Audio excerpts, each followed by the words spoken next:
Hello, boys and girls. This one is a big boat. Look at the boat. It's a boat. Repeat, boat. Yes, good job. Today I'm going to tell you the story of a big boat. So listen. So this is the story of Noah's Ark.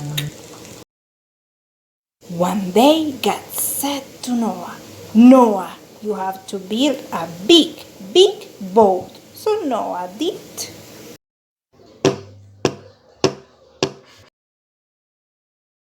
And many animals came inside the boat.